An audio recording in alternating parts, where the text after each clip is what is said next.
اسی طرح سے اگر آپ پاکستان میں بڑے اسکینڈلز کی بات کریں تو پچھلے 3 سال میں آپ کو آلموسٹ ہر کھانے کی چیز کے حوالے سے آپ کو بڑے اسکینڈل دیکھنے میں آئے. مثلاً شوگر کا ایک اسکینڈل آیا, اسی طرح گندم کا ایک اسکینڈل آیا. تو یہ جو بڑے بڑے اسکینڈلز ہیں یہ لوگوں کی پرسیپشنز میں اور کاروباری طبقے کی پرسیپشن میں کافی امپورٹنٹ ہوتے ہیں, کیونکہ ان کو نظر آتا ہے کہ یہ ملک میں ایک چیز جو ہے وہ بہتری کی طرف جانے کے بجائے خراب ہو رہی ہے. تو ان سکینڈلز کی وجہ سے اور جو کرپشن کو روکنے کا پروسیس ہے اس کی اپنی ٹرانسپیرنسی کے حوالے سے بھی ایک مستقل ایک چیلنجز رہے ہیں پچھلے 3 سال میں. جی رائٹ. اچھا حفیظ پاشا صاحب ہمیں جوائن کیا انہوں نے, ہم سے بات بھی کر رہے ہیں. حفیظ پاشا صاحب ایک سوال میں آپ سے یہاں پر اور کرنا چاہتا ہوں. سر ہم نے یہ دیکھا گزشتہ روز کہ جو رسپانسبل ہیں اس کے لیے جن سے سوالات ہونے ہیں یا جن سے سوالات ہونے تھے سر انہوں نے تو استعفیٰ دے دیا ہے. ہم بات کر رہے ہیں مشیر داخلہ احتساب شہزاد اکبر صاحب کی, انہوں نے اپنا استعفیٰ وزیر اعظم پاکستان عمران خان کو بھجوا دیا. تو سر اس کی ٹائمنگ کو آپ کیسے دیکھ رہے ہیں خاص طور پر؟ دیکھیے یہ اندرونی معاملات ہیں حکومت کے, اس کے بارے میں ہم کچھ کہہ نہیں سکتے, مگر میرا خیال یہ کہ احساس ہو چکا ہے ملک میں یہ جو اکاؤنٹیبلٹی کا ڈرائیو ہماری حکومت کا بہت بڑا مینیفیسٹو کا حصہ تھا وہ زیادہ کامیاب نہیں ہوا ہے, اس لیے اب ٹیم میں شاید وہ تبدیلی لا رہے ہیں. ٹھیک ہے سر, تھینک یو ویری مچ. ہمیں x finance minister Hafeez Pasha صاحب نے جوائن کیا اور ایگزیکٹو ڈائریکٹر گیلپ پاکستان بلال گیلانی صاحب, آپ دونوں ہمارے ساتھ موجود تھے اور ٹرانسپیرنسی انٹرنیشنل کے اوپر آپ دونوں کا تجزیہ ہمارے پاس آیا. سر بہت شکریہ آپ دونوں کا, سب سے پہلے پاکستان میں آپ لوگوں نے جوائن کیا. خیر یہ تو بات ہو گئی حکومت کی اور جس طریقے سے جو کرپشن کے خاتمے کے دعوے کیے جا رہے تھے اس حوالے سے اب جو رپورٹ سامنے آئی ہے وہ بالکل برعکس ہے, اور ہم یہی سمجھنے کی کوشش کر رہے تھے. پھر مایا یہ کیسے پاسبلٹی ہو سکتی ہے, یہ کیسے ہو سکتا ہے, دیکھیں اس میں بہت سارے پوائنٹس ہیں جو کہ حفیظ پاشا صاحب بھی ذکر کر رہے تھے کہ بہت سارے پہلو ہیں جو ہم سب کو سمجھنے کی ضرورت ہے, کس طریقے سے یہ پاسبل ہے, کس طریقے سے نہیں ہے. خیر ہم آگے بڑھیں. بالکل آگے بڑھتے ہیں. انہوں نے بہت سارے پوائنٹس, ابھی بہت سارے سوال ذہن میں میرے بھی آ رہے تھے, اور وہ یہ تھا کہ انہوں نے کہا تھا بہت جلدی میں جو فنڈز اور شروع کیے یہ احساس فنڈز اور تمام چیزیں بہت جلد بازی میں شروع ہوئی. مجھے بلال صاحب سے وہ سوال بھی کرنا تھا کہ کیا ان کو لگتا ہے کہ بہت جلد بازی میں کیے جانے والے ہیں, کہ عوام کا جو ہے اب ریاکشن کیا آئے گا اس ٹرانسپیرنسی انٹرنیشنل رپورٹ کے بعد؟ ویل دین obviously آپ کو ہم رکھیں گے بھی obviously اپڈیٹڈ, اور اب ہم چل رہے ہیں اس طرف جہاں پر ہمیں تھوڑا سا فری لانسرز کے لیے تھوڑا سا ایک کشن کریٹ کیا, اس کا ہمارے نوجوان انتظار کرتے ہیں. کیا بات ہے, اور وہ یہ چاہتے ہیں کہ ان کو تمام جو ان کے مسائل ہیں وہ دور کیے جائیں. ہم یہی بات کر رہے تھے پچھلے دنوں بھی, if you remember ہم لوگوں نے سیگمنٹ بھی کیا تھا کہ جو یوتھ ہے ہمارے ان کے لیے اگر ٹیکس بڑھا دیے جائیں گے, ان کے لیے اپرچونٹیز کم ہو جائیں گی, ان کو جو ہے بینک میں جو ہے وہ ان کا اکاؤنٹ کھولنا اتنا مشکل ہے, پیمنٹ میتھڈز ان کو نہیں ملیں گے تو کس طریقے سے کام کریں گے پاکستان میں. اور انٹرنیشنلی جو اب سپیڈ چل رہی ہے اس وقت, جیسے جیسے فری لانسرز آگے بڑھ رہے ہیں, اور پاکستان میں بہت بڑی تعداد ہے فری لانسرز کی جو کہ اپنے انیشیٹیوز دینا چاہ رہے ہیں, اور فری لانسنگ کا رجحان بھی ہم دیکھ رہے ہیں بڑھتا جا رہا ہے. جو انڈسٹری ہے اس میں پاکستان میں ڈالرز آ سکتے ہیں اور آ رہے ہیں, تو ان کو فیسیلیٹیٹ کرنا بہت ضروری ہے. اسی معاملے پر بات کرنے کے لیے ہمیں جوائن کیا ہے وزیر امین الحق صاحب نے. امین الحق صاحب آپ کو خوش آمدید کہیں گے سب سے پہلے پاکستان میں. سر ہم جس طریقے سے دیکھ رہے ہیں کہ آج کل یہ رجحان بہت بڑھتا جا رہا ہے فری لانسنگ کا, لیکن اس کے ساتھ ساتھ ان کے مسائل بھی بڑھتے جا رہے ہیں اور ان کی پرابلم سالو ہونا بہت ضروری ہے. تو سر اس کے لیے کیا کیا جا رہا ہے آئی ٹی منسٹری کی جانب سے؟ دیکھیں منسٹری آف آئی ٹی سمجھتی ہے کہ آئی ٹی کمپنی کے ساتھ ساتھ میرا خیال ہے کہ فری لانسر بھی یہ پاکستان کی معیشت کی ریڑھ کی ہڈی کی حیثیت رکھتے ہیں, اور اسی لیے ہم ان کو فیسیلیٹیٹ کرنا چاہ رہے ہیں. منسٹری آف آئی ٹی ہم نے کیا کیا, ہم نے جو ان کے مسائل تھے, مثلا اگر آپ دیکھتے کہ اسٹیٹ بینک کے ساتھ مسائل جنم لے رہے تھے, ایف بی آر کے ساتھ تھے, ہم نے ان ایف بی آر کو بھی ساتھ بیٹھایا اور ساتھ ساتھ اسٹیٹ بینک آف پاکستان کو بھی ساتھ بیٹھایا. آئی ٹی کمپنیز کی جو ریپرزینٹیٹیو ہے پاشا, ان کو بھی ساتھ بیٹھا. ہم نے 3 چیزیں رکھی. ہمیں پتا ہے کہ ان کے ساتھ پرابلم کیا آ رہی ہے. نمبر 1, ان کا بینک اکاؤنٹ کھلنا مسائل کو جنم دیتا ہے. ہم نے کوشش کر رہی کہ اسٹیٹ بینک کے ذریعے ان کے مسائل کو حل کیا جائے. اسی طریقے سے پیسے باہر سے واپس لانا, اس پہ اتنے سارے سوالات ہوتے ہیں کہ مشکلات جنم لیتی ہیں. یس ہماری خواہش ہے کہ ان معاملات کو بھی حل کیا جائے. اور ساتھ ساتھ سب سے امپورٹنٹ بات کیا تھی, جو پرابلم آ رہی تھی, ہماری خواہش تھی کہ اس میں نوجوانوں کے ساتھ ساتھ خواتین کو بھی انوالو کیا جائے, اور اسی طریقے سے الحمدللہ خواتین کے انوالومنٹ بھی بڑھتی چلی جا رہی ہے. اور منسٹری آف آئی ٹی کیا کرنے جا رہی ہے, اب منسٹری آف آئی ٹی ایک فری لانس پالیسی بھی بنانے جا رہی ہے, آخری اسٹیج پہ آ چکی ہے, تمام اسٹیک ہولڈر کو آن بورڈ لیا, ان کے مشاورت سے, ان کی سوچ کے ساتھ اب آگے بڑھنے جا رہے ہیں. اور ہم نے ابھی جو ہفتے 4 یا 5 دن پہلے ہم نے ایک بڑی زبردست میٹنگ کی جس میں تمام اسٹیک ہولڈر کو بلایا تھا, اور ہم نے ان کے لیے ایک لانگ ٹرم پلاننگ کی کہ اگلے 10 سال تک کے لیے فری لانسر کو ٹیکس ایگزمپٹ دیا جائے. اور ساتھ ساتھ بڑی امپورٹنٹ ہے کہ ہم اس کی اسکل ڈیولپمنٹ کرنا چاہتے ہیں. اسی طریقے سے اگر آپ دیکھیں گے کہ آج کل ماڈرن کنسپٹ کے حساب سے کیا آرٹیفیشیل انٹیلیجنس ہے, سائبر سیکیورٹی ہے یا بلاک چین ہے, ہم اس کے ساتھ ساتھ بیسک چیزیں اس کے اوپر بھی ٹریننگ کے لیے جا رہے ہیں. مثلا ویب انجینئرنگ ہے, سافٹ ویئر کوالٹی ہے, اس کے ساتھ ساتھ بڑی امپورٹنٹ چیزیں جو ہم سمجھتے ہیں کہ نئے نئے بچے آتے ہیں, اوکاڑا سے آتے ہیں, خیرپور سے آتے ہیں, فاٹا سے آتے ہیں, ان کی اسکل ڈیولپ کرنے کے لیے ہم کیا کرنے جا رہے ہیں, بزنس ایتھکس کو ڈیولپ کر رہے ہیں, ان کی ٹیم لیڈرشپ کو ڈیولپ کرنے کے لیے ہم نے پروگرام رکھا ہوا, کسٹمر ہینڈلنگ کے پروگرام رکھا ہوا ہے, اور پروجیکٹ مینجمنٹ کا بھی پروگرام رکھا ہوا ہے. ہماری خواہش ہے کہ یہ بچے جب نوجوان آتے ہیں, یہ ہمارا مستقبل ہے, اور یہ کرتے کیا ہے کہ $100 سے اپنا کام شروع کرتے اور $5,000 تک چلے جاتے ہیں. تو ہم انہیں سپورٹ کریں گے, ہم انہیں لے کے چلیں گے, اچھے طریقے سے جائیں گے, تو میرا خیال ہے کہ بہتری آ سکتی ہے. امین صاحب ایک سوال ذہن میں آ رہا ہے کہ مجھے صرف یہ سمجھنا چاہ رہی ہوں میں کہ جتنے بھی فری لانسرز ہیں ان کو کہاں کوشن مل رہا ہے, ان کے تو اکاؤنٹ تک نہیں کھولتے, تو ان کے لیے کوشن کیسے کریٹ کریں گے آپ؟ نہیں, یس, ہم نے جب اسٹیٹ بینک آف پاکستان کو ساتھ بیٹھایا, ایف بی آر کو بیٹھایا, اور ہم نے ان کے ساتھ مسلسل نہ صرف کراچی میں, لاہور میں, پشاور میں, کوئٹہ میں, اسلام آباد میں میٹنگیں کی, اور انہیں بتایا ہے کہ جو بنیادی چیزیں جو اسٹیٹ بینک اپنے جو کمرشل بینکوں کے ساتھ دیتا ہے کہ KYC, نو یور کسٹمر, ہم نے ان سے کہا ہے کہ یس, نو یور کسٹمر, بالکل آپ معلومات لیں, ان کو شناختی کارڈ جمع کریں, لیکن جب یہ $100, $500 یا $1000 باہر سے آتا ہے, اس کے اوپر وہ سوال جواب نہیں ہونا چاہیے, اور ان کو فری لانسر کے طور پہ تسلیم کرے. اب یہ کنسپٹ الحمدللہ کلچر ڈیولپڈ ہو رہا ہے, بینک کے جو مینیجرز ہیں وہاں تک میسیجز جا رہے ہیں, تو یہ چیزیں اب بہتری کی طرف جا رہی ہے الحمدللہ. اور پھر ہم نے کیا کیا, ہم نے سمجھتے ہیں کہ یہ ایکسیپٹنس کا ایشو ہے.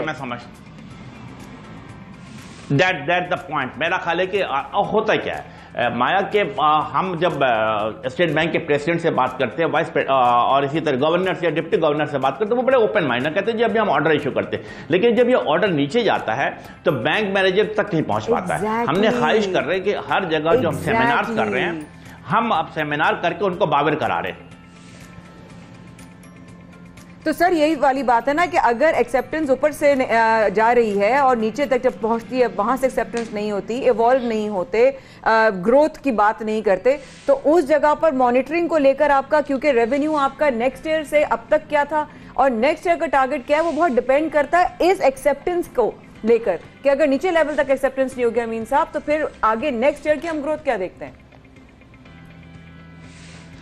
مایا یو آر 100% کریکٹ, بالکل آپ صحیح کہہ رہی. ہم جو بار بار سیمینار کرتے ہیں ہر شہروں میں, ہم بڑے شہروں سے نکل کے اب second tier of the city اور third tier of the city میں بھی جا رہے ہیں, اپنے لوگوں کو بیٹھا رہے ہیں, سب جا رہے ہیں. اسی لیے ہم نے ٹارگیٹ بھی سیٹ کیا ہے. ہماری خواہش یہ ہے کہ 2023 میں جب ہماری حکومت ختم ہو رہی ہوگی تو ہم جو فری لانسر سے کوشش ہوگی کہ انشاءاللہ تعالیٰ $3 بلین تک لے کر جائے, اور یہ سمجھتا ہوں کہ یہ بہت بڑا اماؤنٹ ہوگا.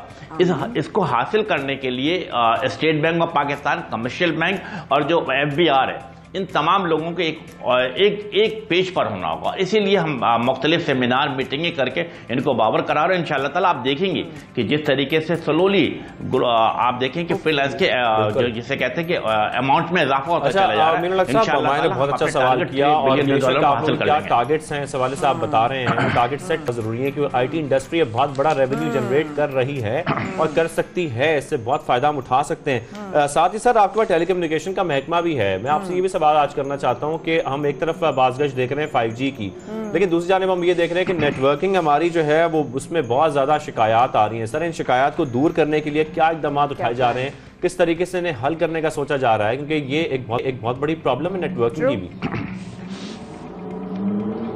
جی بالکل شاذب، آپ بالکل صحیح فرما رہے ہیں. اگر ہم بڑے شہروں کو دیکھتے ہیں تو بڑے شہروں میں ایز سچ کے پرابلم نہیں ہے، لیکن جب ہم چھوٹے شہروں کی طرف جاتے ہیں تو ہمیں محسوس ہوتا ہے کہ یس کنیکٹیوٹی کی پرابلم ہے، براڈ بینڈ فیسلٹیز کی پرابلم ہے. آپ دیکھیں کہ پچھلے 3 سال میں منسٹری آف آئی ٹی نے لگ بھگ 31 ارب روپے ان سرو انڈر سرو ایریاز کے لیے، second tier of the city and third tier of the city کے لیے خرچ کر رہی ہے. ہماری کیا خواہش ہے کہ خیرپور کا بچہ ہو، شکارپور کا بچہ ہو، بھاول نگر کا ہو، بھاولپور کا ہو، راجنپور کا ہو، فاٹک ایریا میں رہتا ہو، نصیر آباد ہو یا ڈیرہ بگٹی میں ہو، ان تمام نوجوانوں کو ڈیجیٹل دنیا سے منسلک کرنا منسٹری آف آئی ٹی کی ذمہ داری ہے. اور الحمدللہ ہم نے 31 ارب روپے بلا تفریق رنگ و نسل جسے کہتے ہیں کہ تمام پاکستان کے علاقوں میں خرچ کر رہے ہیں. اور آپ دیکھیں گے کہ جس انداز سے ہم نے انویسٹمنٹ کیا، اب اس کا ریزلٹ جو ہے آپ کو اس سال جون سے نظر آنا شروع ہو جائے گا. ایک خاموش انقلاب ان تمام چھوٹے شہروں میں ان سرو انڈر ایریاز میں آنا شروع ہوگا. براڈ بینڈ کی فیسلٹیز بھی بہتر ہوتی چلی جائے گی، اسی طرح 4G کی کنیکٹیوٹی بھی بہتر ہو جائے گی. آپ یہ سن کر خوش ہو گئے کہ ہر مہینے 1.4 ملین 4G کی پینیٹریشن ہم بڑھا رہے ہیں. جب 4G کی صورتحال بہتر ہوگی تو ہماری تیاری کیا ہے؟ دسمبر میں، جنوری میں انشاءاللہ تعالیٰ آپ دیکھیں گے کہ 5G کو بھی لانچ کرنے کی تیاری ہو رہی ہے. ہم نے ہر مہینے باقاعدگی کے ساتھ منسٹری آف آئی ٹی تمام ٹیلکوز کمپنی کے ساتھ بالکل سر، آپ یہ بڑی اچھی خبر سنا رہے ہیں. اگر اسی طریقے سے 5G لانچ بھی ہو جاتا ہے، سب کچھ ہو جاتا ہے، امید کرتے ہیں کہ آئی ٹی انڈسٹری ہماری اس طرح گرو کرے. لیکن سر گروتھ کی ہم بات کر رہے ہیں تو میں تھوڑا سا اس طرف بھی آ جاتا ہوں، آپ کی موجودگی کا فائدہ اٹھاتا ہوں کہ آج ایک بہت بڑی خبر سامنے آیا ہے. ٹرانسپیرنسی انٹرنیشنل کی جو رپورٹ سامنے آئی ہے سالانہ، اس میں یہ بتایا جا رہا ہے کہ جس طریقے سے ہم دیکھ رہے تھے کہ پی ٹی آئی حکومت کی جانب سے بڑے بڑے دعوے کیے جا رہے تھے احتساب کے اور خاص طور پر جو کرپشن ہے اس کے خاتمے کے، سر وہ تو دھرے کے دھرے رہ گئے. کیونکہ ٹرانسپیرنسی انٹرنیشنل نے کرپشن انڈیکس میں سب کچھ بتا دیا ہے کہ ہم تو تنزلی کا شکار ہیں، ہم تو بہت نیچے چلے گئے ہیں اس میں. جی میں آپ کے کچھ دیر پہلے رپورٹ دیکھ رہا تھا، غالباً 124 سے ہم 140 پہ سلپ کر گئے ہیں. یس ایک بہت اچھی خبر نہیں ہے یقیناً. میں سمجھتا ہوں کہ کابینہ اس کو دیکھے گی، ڈسکس کرے گی، جن کی ذمہ داری سے ان سے باز پرس کی جائے گی. But as far as the ministry of I T is concern, trust me, ہم نے 3 اصول اپنے منسٹری میں جسے کہتے ہیں متعارف کرایا ہوا. Number 1، all decision we are taking purely on merit، صرف اور صرف میرٹ پہ فیصلہ. Number 2، transparency. آپ چینل 92 پاکستان کے بڑے چینل میں شمار ہوتا ہے. آپ کسی بھی رپورٹر کو جو انویسٹیگیٹو رپورٹر ہے میرے آفس بھیجیں، کوئی بھی فائل چیک کرنا چاہتے ہیں فائل چیک کریں، ہم نے مکمل ٹرانسپیرنسی رکھی ہوئی.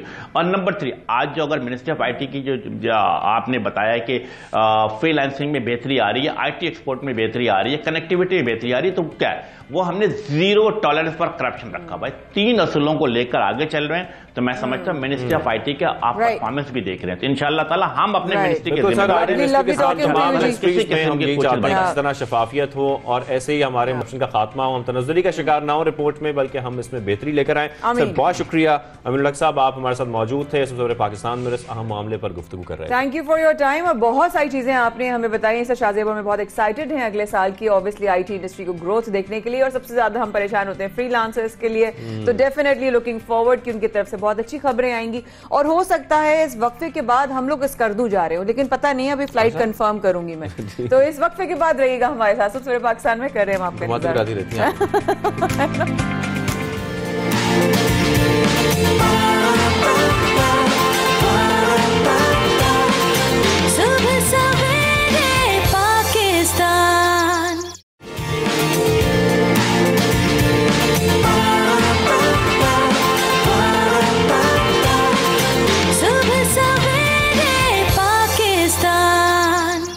پاکستان میں ہمارے ساتھ رہنے کا بے حد شکریہ. اور شاذیب اور مایا کر رہے تھے آپ کا انتظار صرف اس لیے کہ ابھی اور بھی بہت ساری باتیں آپ کو بتانی ہیں، کیونکہ منی بجٹ جس کا ہم نے اتنا ذکر کیا اور اس کے بارے میں اتنی آپ کو اپڈیٹس دی ہیں، منی بجٹ سے اگر بات کریں تو چیزوں کی مہنگائی جو ہے وہ جڑی ہوئی ہے. کیا کیا چیزوں میں جو ہے وہ اشیاء میں کہاں اضافہ ہوا ہے، عوام کس طرح مہنگائی کا شکار ہو رہی ہے. اور آج جو ہم بات کر رہے تھے کچھ دن پہلے کہ تھوڑے سے پیسے بچا کر ہم جو ہے ایک اچھا سا موبائل بھی لے لیں گے. سوچا ہی تھا خرید لوں،